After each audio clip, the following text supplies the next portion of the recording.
We've got a veritable plethora of matches to cast from these days, ladies and gentlemen, because Cosmonarchy is growing by the moment. Welcome to another cast, and today we're going to be taking a look at TheNightFox versus looeye. It's Zerg versus Zerg. Oh, how I have missed ye! Let's find out how epic Cosmonarchy ZVZ really is. Looeye in the top right, he is our electric orange Zerg.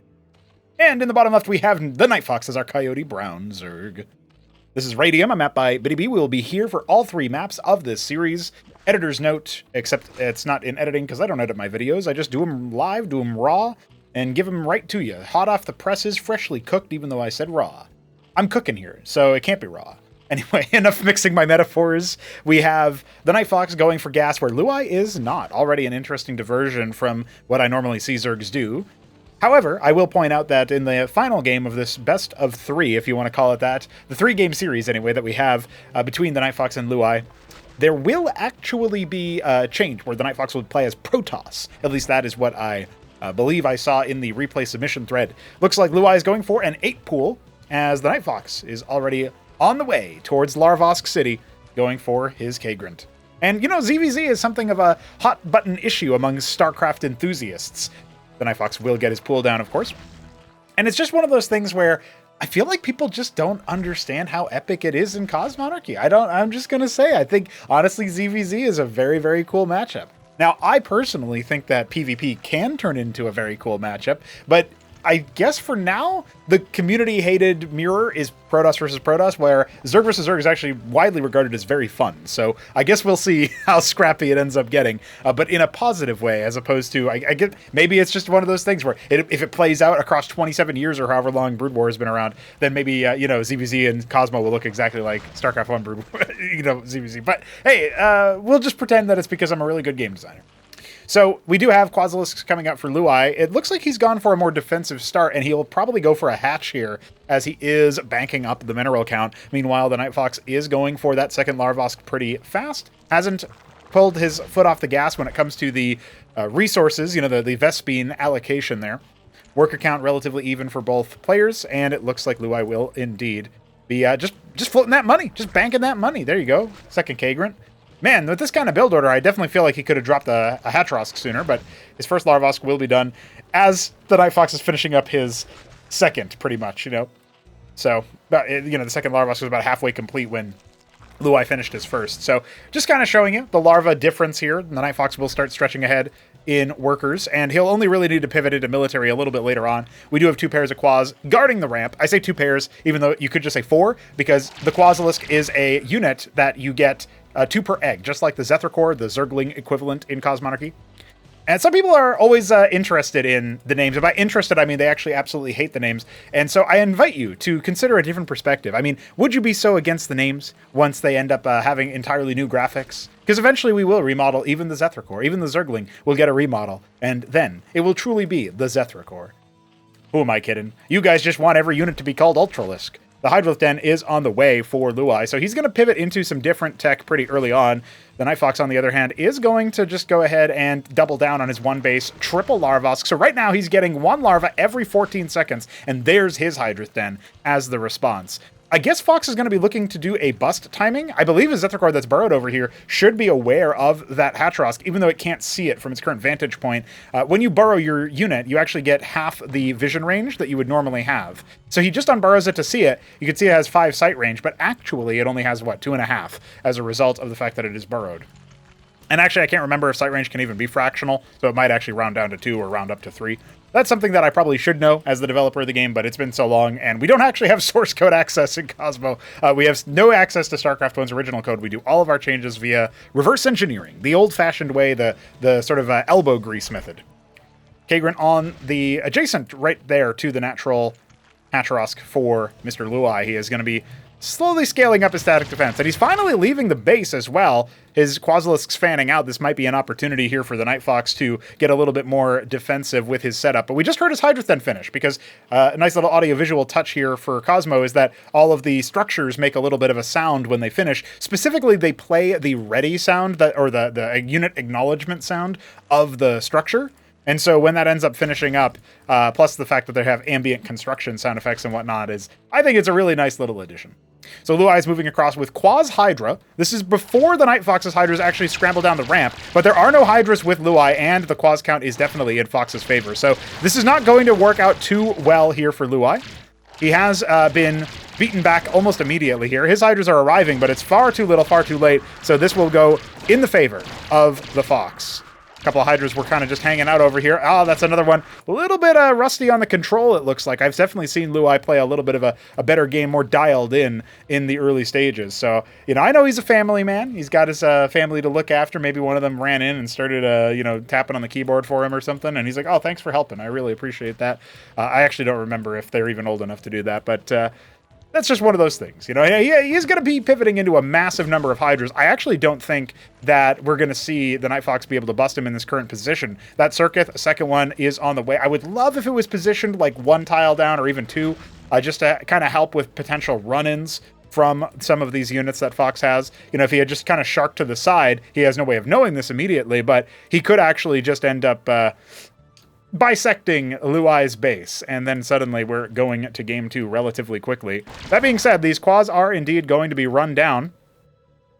Opportunities abound for the TheNightFox to kind of pincer individual units like that if they get balled up there.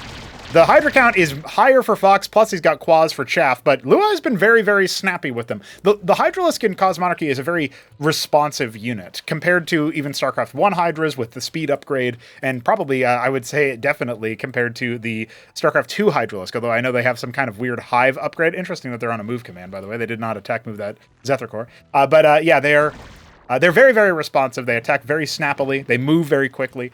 And so StarCraft 2, they have this like weird thing where they added like a dash to the Hydralisk. It's sort of like a blink without the instant teleport, right? So you still have to move over time because it's like a really fast movement speed, basically. But I don't know. That doesn't really scream Hydralisk to me. I think that that's not really my style. But hey, you know, StarCraft 2 fans are probably like, wait, why didn't he rename Hydralisk to Izithalor or something, you know, like, yeah, you know, well, you know, Cosmonarchy Zerg names are a mouthful for most, but they followed. I can't finish it. If you guys know Artosis TTS, then you know what I'm talking about. Third base coming down for both players, actually. Fox a little bit ahead. He's definitely ahead by 12 workers right now, and getting his Orcish Shroud, plus he's already got his ski back. He is rolling in the tech right now.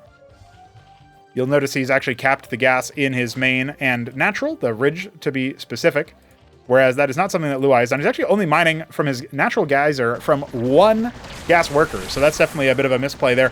This looks like Fox is really building up the bigger army. There are still choices that looeye might be able to make here, but he needs to be able to take like fighting retreats right now. His Zyzera cores are, as you might be able to tell, not very helpful in the back line. They are a frontline unit. Not exactly the best positioning there for him, but he is going to end up struggling a little bit on that front. He has actually decided to add extra Larvosks, and his Orcish Shroud is coming in with a Vornath mutation as well. Right now, Fox doesn't know what looeye has, and when we get to the point where we're seeing those two armies collide again, I definitely think it's going to go the TheNightFox's way. But for now, he just kind of falls back in. Wow, they both built their Orcish Shrouds in their natural. That is... I mean, if I had a nickel wherever I saw a Orcish Shroud in a natural, I'd have 2 nickels, but it's still weird that it happened twice. 27 Hydras to his name, adding some Zoryus. No interest in the lake, as it looks like. A couple of Zeths for map control, for vision, for scouting, for Fox. Looeye's actually invested a bit more in them. I think he plans to use the pond once this finishes up. You upgrade your pool into a pond, and then you're able to turn your Zephyr cores into Vorva cores, these more winged units. They don't fly, but they do have wings, kind of resembling the cockaroos, if you guys know the critters. Otherwise, people will just be like, oh, it's winged, like the StarCraft 2 metabolic boost Zerglings. Yeah, sure, that's what it is, wink. Anyway, they are on the way. A bit of a mineral dump there. 15 of them on the way for looeye. There's so many Hydras, dude. I actually think, as of right now, the TheNightFox is going to be able to just kind of power through whatever looeye ends up setting up. But he has surged ahead in workers. So I guess the longer the TheNightFox kind of sort of just accepts this current status quo, then maybe that's fine. You know, maybe he's in a position where he's like, okay, well, my opponent, you know, isn't being too active. I can turtle up, and looeye is all right. The TheNightFox is capping his 3rd Ridge, however, and we still have not seen nary a cap in sight for looeye. Left a couple of quads in his main base in case of drops or air switch. He has no static defense to cover that. I like that he's kind of naturally spread out his army a little bit, and he is going to go ahead and take a 4th base at the same time as the NightFox. Vorvs make short work of his Zethra Core that was sent across the side, and yeah, it looks like this canvassing of the NightFox's Zeths is definitely going to keep him apprised of the army movement of looeye. As of right now, though, tier 2 in the 3rd base, Neblime would be so upset. Check the comments for Neblime's comment, boys. You might have to come back to this video, watch it all the way through, and leave a like on the video in the process in a few days, because Neblime does take a while to actually watch these casts sometimes. But when he does, and he sees something like that, he is always ashamed and offended. First round of engagements might not suck too much for looeye, but as those Bactylisks start to pop off, it does feel inevitable that the limited Zoryusta left here, especially in the wake of all of these Hydras, and the Azira cores are not going to be long for this world either. Yeah, looeye is definitely going to start crumbling here. He did not make a dent in the Hydra count, really. Even the flanking couple of Zoryus is not going to be quite enough, and as of right now, we're looking at 22 Hydras and 12 Bactylisks on the dot. So there you have it. That is a very, very powerful situation for our Fox. Even though he canceled his 3rd base, or his 4th base, rather, looeye's 4th is currently getting heckled by a couple of Hydras, and the bigger problem is that he does not have enough in the tank as far as production goes to defend his tier 2. He needs to actually build a tier 2 node and somehow riposte this assault, which I really just don't think is going to be quite possible. He's driven away some of those Hydras, although 3 of them are still sort of like walking backwards. And yeah, as soon as the Sarlaris is spotted by the NightFox, I guess the help is that, you know, maybe some of the Hydras will be busy attacking it instead of the army. It's still not going to be quite enough. I think this counterpunch is exactly what we saw coming about 5 minutes ago in the match. Looeye had a bit of a slow start in the build order comparatively. I like the idea of going a little bit more mineral heavy in the early stages of the game, but it does open you up to, I think your 3rd Hatcherosk at that point needs to be the expansion. Your 2nd one, the first one that you actually build, that can be the one that you add on for that mineral heavy build in your main base. So that's sort of my thoughts on it, but we have one more game to do in this video, and then part 2, separate video, will be the NightFox taking on looeye PVZ. Let's see what happens behind door number 2. The last game may have had it all, except it didn't really. But, you know, I do feel like overall, Iral Iris in the 3rd base was the only natural conclusion to the NightFox and looeye both building their Zorka Shrouds in their natural. It's just the way it goes. The NightFox is in the bottom left, fresh off that victory in our previous match. He is the Coyote Brown Zerg. Looeye in the top right remains our Electric Orange. No! Oh my god! He oscillates between Electric Orange and Pumpkin. I am ruined forever. He is in the top right. Well, at least I managed to get a good number of color guesses here. Yeah. You know, people were kind of giving me some flack in the previous cast about, hey, you know, you added all these colors, but you can't guess them. Well, can you guys understand why? Can you guys understand why? I don't think anybody knew what was going on there. Looeye going to go for that 8-pool. I guess maybe one of the reasons why Looeye might like to do the 8-pool build is that it gives him access to, and he could just be practicing this for all I know, but if I had to try to steel man the case for it, 8-pool really counters 6-pool. Not that Fox is cheesy to the point where he would do something like that. It also should be safe versus the Circuith rushes that we saw Art of Turtle do in Acropolis number 2. I'm not 100% sure on that, but I feel like there's still play in that situation. And yeah, look at this. Looeye immediately going for his expansion right following the pool. So this is more like a Brood War style Zerg build.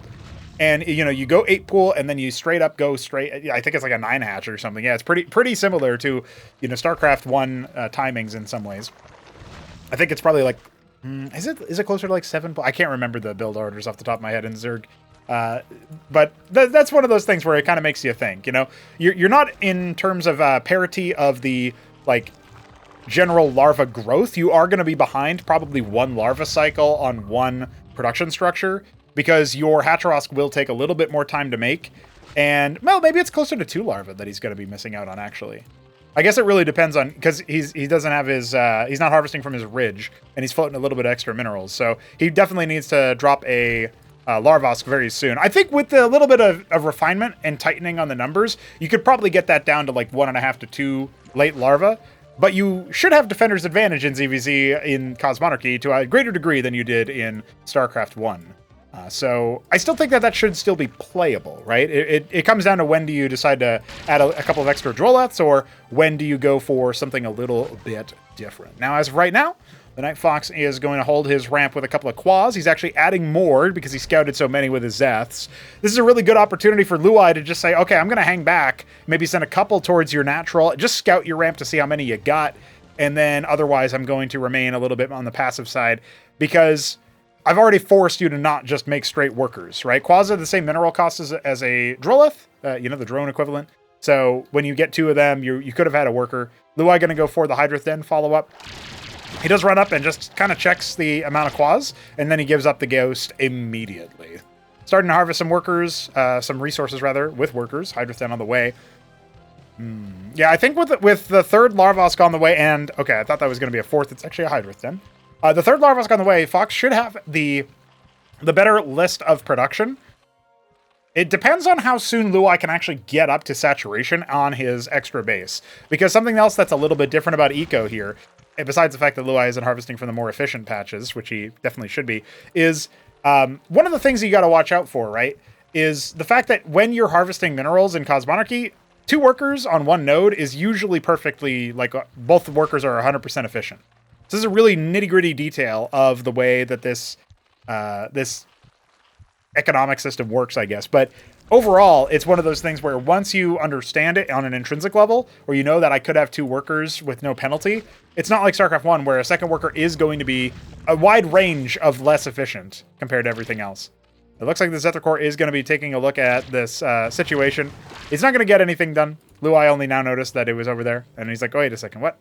He was busy doing something else. Queuing up a Hydralisk, it looks like. 4 more pairs of Quasilisks are also on the way. So, yeah, looeye actually, I mean, the thing is, like, he is, you can see here that Fox is actually floating a little bit of larva just for a moment. He ends up spending it down for extra workers. So he's going to continue getting pretty far up there in the worker count. The first Hydra does end up escorting a whole group of Quas. Got more on the way there. Another Kagrin in the back of the natural. I don't think that's for static defense. This looks to me like looeye wants to get another Larvosk. He's going to be a little bit down in production for just a moment. This Quas strain actually could endanger Fox a little bit. He has 5 Hydras hatching up. If those waypointed units get here sooner for looeye, he can definitely be in a pretty good position. But right now, looeye's actually just crushing it with a couple of extra Quas. Fox doing the right move here by trying to, peel off some of the Quas as another Hydralisk kind of moves on in. But that one got softened up earlier, so that is going to be bursted down. To me, this looks like, yeah, I don't think looeye's going to get too much critical damage done. He did deny a little bit of mining time despite the worker advantage here for his opponent, and now he's slowly building up his own round, but he's still down 10 workers, so I don't know. I mean, it does feel like the advantage, economically speaking, of the early extra expansion, the early Fast Expo there, was kind of mitigated by the fact that, we're seeing a situation for looeye where he doesn't actually have the better army necessarily. I mean, he does right now, in this moment. If he moves across, maybe he can finish the job, but he definitely does not have the better setup for the economy, right? And so he's starting to droll up now. He is moving back across. I mean, the Hydra count is pretty close, but as of right now, looeye doesn't have most of his even with him. Yeah, okay, those reinforcements from the TheNightFox are definitely going to make a pretty big difference here. 4 more Hydras on the way. Vornath Pond is in production. And it looks like he might need to go ahead and drop a Circuith or 2 extra. Looks like another Hydra does end up getting whittled down. Yeah, so at this point, Fox is going back to Droll, but he's going to take a 3rd base. I guess that's fine. He just confirms that, yeah, the Bitty Beast tile is still there. Can't believe it. And the Ski-Backed is on the way for Fox as the pond finishes up for looeye. What else does he want to do? I mean, he could definitely add more hatches. He might be thinking that he needs to expand. Okay, he's going to make Izira cores. I don't hate that. I think Izira cores are pretty good. 1 Hydra kind of scouts out over there. Doesn't really see the full breadth of the options available to him. I think Fox could have maybe been a bit more aggro with the Hydras, but wants to respect the potential for counter damage. 3 pairs of Nathra cores are being made. Interesting. Now, you can always just burrow to avoid the damage, but it does shut down mining time, and you can also pick, Larvosks as well with enough of the Naths. We've seen that plenty of times with Cannoli. Doing all sorts of crazy, wondrous things in ZVZ. Zerg Sniper, in many respects. kind of reminds me of the era when, you know, you could deploy Zergs versus Jaedong, and you wouldn't necessarily have a great time, but maybe it would be easier than trying to play him in some of the other matches. Not that any of our current players are comparable to Jaedong, but just the same idea. Now look at this. Fox actually going to scout the Nathacores in the top left. Is he going to take notice of it? He hasn't actually panned his camera over there, so somehow he hasn't really noticed, it feels like. But looeye is going to be cognizant of the fact that, okay, I don't actually have the element of surprise here. He's got a nice mixed composition, and the 14 Hydras here may not be enough. Oh man, he's going to start morphing these into Bactylus. This is an opportunity for looeye to strike, but he's kind of splitting himself off. This group should overwhelm the Hydras at the third base, but I don't think this one is going to have nearly the same degree of success. And at the same time, the Azeracores were not able to overwhelm in time before the rally kicks in. Tier 2. No, that's actually the Nathacores getting a little bit of damage. They've killed, what, 3 workers so far? Definitely going to see a couple more fall here. Fox not currently, you know, responding to this threat right this moment. I'm sure he'll figure it out eventually. Nope, not yet. I'm sure he'll figure it out eventually. I am sure he'll figure it out eventually. Okay, there you go. Wow, that's a lot of dead workers. I stopped counting. Well, he is going to still have the better army right now. W/E, he says. Well, that's an interesting choice. Oh, you know what? Fox was talking about notifications. The problem is I've never heard anybody say anything remotely similar to it. So I would need a recording of his POV, right? You know, looeye says true. I don't know if he's just shit-talking him or what. He's picked 2 Larvosks, you know. Not bad there. But even with all that damage, I still feel like Fox is probably a little bit ahead. The third base is only now coming on the line here. Looeye does have the worker lead, but there's 35 workers in his natural, and he's only got 13 in the main. Definitely could throw a couple of more. Is definitely another round there. Still definitely has the better army. You're seeing the buffed Spraithseasy in action there, the faster attack rate. Yeah, Nathacores are not very good versus... I guess they're okay versus Hydras, but only when there's like a decisive worker advantage in that respect. Couple of Hydras getting pinched here at the natural. Looeye bamboozling Fox a little bit with his unit movement, but I still think that this collapse is going to be fatal.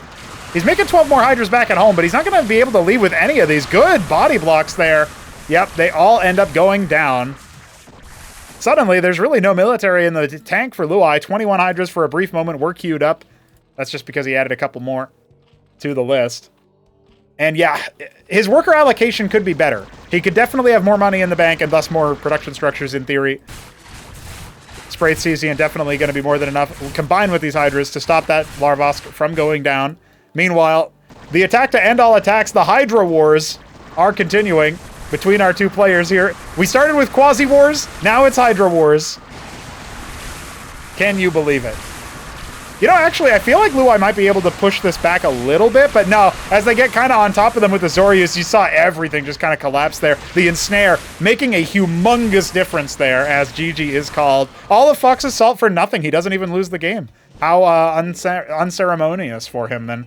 I mean, if you get salty and then you win, like, it's not even worth it, right? Like, you actually want to feel somewhat absolved for getting that worked up over a video game. Anyway, enough of me shitting on the TheNightFox. Hope you guys are going to stick around for our second part where he will be playing as Protoss against looeye's Zerg. That will be part 2. I don't know if I'll release them in sequence. Sometimes I like to change it up in the middle of a set of games, but maybe I will. You'll have to subscribe and then check back tomorrow to see if that's exactly what I did. Peace.